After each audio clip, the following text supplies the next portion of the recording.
भारत की ऐतिहासिक प्रचुरता भारत के कण कण में परिलक्षित होती है।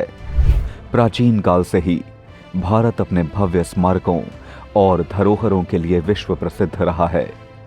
प्राचीन कालक समृद्धशाली भवन आज भी भारत की उन्नत और धार्मिक संस्कृति को दर्शाते हैं। ऐसी ही सांस्कृतिक प्रचुरता से ओतप्रोत किलों ने महाराष्ट्र की शान में अनेकों सितारे जड़े हैं। महाराष्ट्र में हमेशा से ही मराठा परचम लहराता रहा है। आज हम जिस किले की चर्चा करने जा रहे हैं वो भारतीय इतिहास में अपनी एक अलग पहचान कायम किए हुए है। मराठाओं की शान का प्रतीक पुणे शहर से लगभग 30 किलोमीटर दक्षिण पश्चिम में स्थित सिंहगढ़ किला, जो आज से लगभग 2000 साल पूर्व निर्मित हुआ था। सिंहगढ़ किले को पहले के समय में कोंढाना नाम से जाना जाता था। मान्यता है कि प्राचीन काल में सिंहगढ़ किले से पूर्व यहाँ कौंडिन्य अथवा श्रृंगी ऋषि का आश्रम हुआ करता था। किंवदंतियों के अनुसार महाराष्ट्र के पूर्व शासक यादवों या शिलाहार नरेशों में से कुछ ने इसे कोंढाना किले में परिवर्तित किया होगा।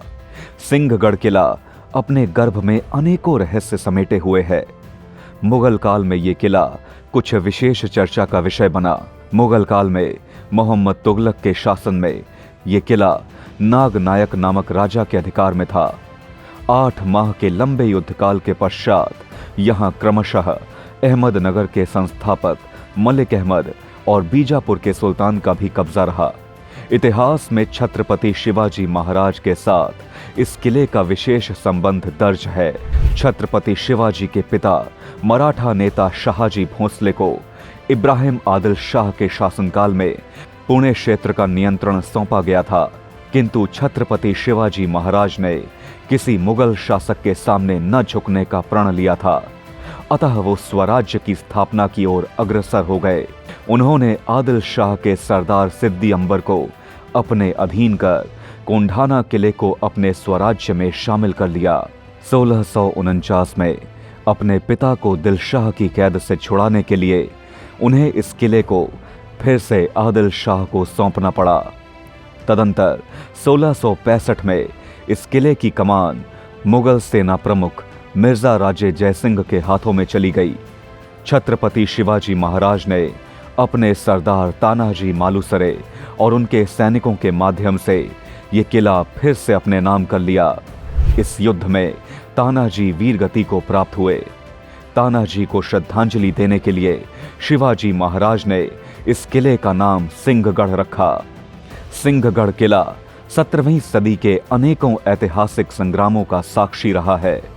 संभाजी महाराज की मृत्यु के पश्चात इस किले पर पुनः मुगल नियंत्रण स्थापित हुआ। 1693 के संग्राम में सरदार बलकवड़े की अध्यक्षता में एक बार फिर इस किले पर मराठा ध्वज फहराया।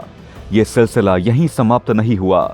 1703 में औरंगजेब ने इस किले पर अपना आधिपत्य स्थापित किया, लेकिन 1706 में एक बार फिर संगोला, विसाजी चापर और पंताजी शिवदेव के सराहनीय प्रयास से ये किला मराठा साम्राज्य के अधिकृत हो गया। अंततः भारत में ब्रिटिश आगमन हुआ और पेशवाओं की शान का प्रतीक ये किला उनके अधिकार से वंचित होकर 2 मार्च 1818 में अंग्रेजों की जागीर बन गया। कब्जा करते ही अंग्रेजों द्वारा किले पर आधिपत्य के साथ ही मराठा साम्राज्य का पतन आरंभ हो गया। वर्तमान में ये किला पर्यटकों के लिए एक सुंदर और आकर्षक पर्यटन स्थल बना हुआ है। मराठाओं की आन बान और शान को दर्शाता सिंहगढ़ किला मराठा इतिहास की अविरल धारा का प्रवाह विश्व भर में कर रहा है। अविश्वसनीय पराक्रम और मराठा साहस के प्रतीक सिंहगढ़ किले और भारत माता के वीर सपूतों को भारत समन्वय परिवार का शत शत नमन। धर्म तथा संस्कृति के प्रकाश से आपको निरंतर आलोकित करने के लिए हम सतत प्रयासरत हैं।